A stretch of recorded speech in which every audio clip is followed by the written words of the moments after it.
So here we have Steven Kotler, award-winning science writer and author of the book Abundance, The Future is Better Than You Think, who was giving a presentation today at the luncheon at Paper Week Canada 2013. Thank you very much for attending. Thank you for your participation. I have a rapid question on the pulp and papers industry's contribution to abundance. How do you see it? Do you have an example? You mentioned earlier the role of symbio-based paper on the market, that is already on the market. Can you tell us more on this? I know very little about it, but I know it's new. It's a synthetic biology-based paper, meaning it's treeless, right? They've basically built it using fundamental genetic components. Made in a lab. It's made in a lab. It's treeless. It is also waterproof, by the way.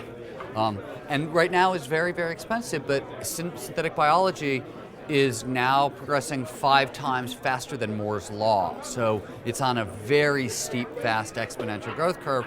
So as I said earlier, if you're in the pulp and paper industry and you don't have a synthetic biologist or 2 on staff, you're already well behind the curve. So you quoted this famous, the best way to predict the future is to create it yourself. It's not always that easy to create a future yourself, but why should we have trust in the future? So what's the hypothesis or the main message of your book in Abundance? The Abundance is about 4 emerging forces that make it possible, significantly possible, to raise global standards of living over the next 20 to 30 years. So these are 4 forces that are happening in the world today. Exponentially growing technology is one of them. The techno-philanthropist, which is a new funding source, basically a new breed of philanthropist that is pumping the world full of money.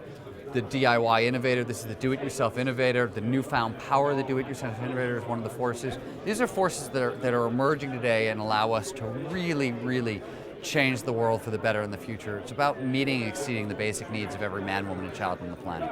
There was a question earlier at the luncheon on the rapid environmental changes we experience today, and you're talking in your book about accelerating change, which is occurring obviously in a world of rapid environmental change. How do you see both changes occur in parallel, or can they eventually neutralize? Well, I mean, for certain, climate change is progressing, faster than we would have liked.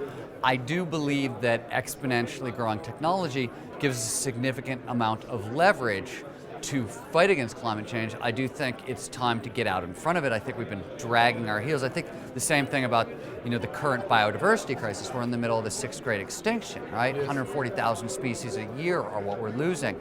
These are 2 problems that are very, very linked, and they're 2 problems that we need to be out in front of as much as possible. Tell me, in the Middle Ages, explorers were afraid of sea monsters, and that prevented the exploration of the New World and many interesting discoveries for decades. What are we still afraid of today? What's preventing us to cross the ocean and discover new worlds? What are the sea monsters today? I think the sea monsters are literally in our own head. I spoke a little bit earlier about, for example, our cognitive biases, right? Cognitive biases are information processing shortcuts gone wrong. They're just fundamental features of our brain, one of which is loss aversion. Now, every human being has loss aversion. It's sort of built into the way we think. Loss aversion is what keeps us stuck in ruts. It's this innate fear that says, whatever I have today, if I lose it, whatever's going to come replace it is going to be worse. So you're asking me, what is slowing down innovation? Loss aversion is a pretty big deal. Our environmental fears, could this be a sea monster? I don't think our environmental fears are a sea monster at all. As we talked about a second ago, I run an animal sanctuary. I've been on the front lines of kind of the biodiversity war for a while right now, and we're losing species at a massive rate. I think the challenges we face are huge, but I think we can rise up to them. That's the difference today. Is I think we now have the power as individuals. We no longer have to wait for large corporations or governments to do it. We have the power as individuals to actually make grand dents in the world. Maybe a final question, or in fact, can you summarize your idea or just the abundance concept Because abundance is not about luxury, you mentioned earlier. No, What is abundance? The idea of abundance is not about luxury. It's not about creating a world of riches. It's about creating a world of possibility. So it's not Trump Towers or Mercedes Benzes, but it is meeting and exceeding the basic needs of every man, woman, and child on the planet.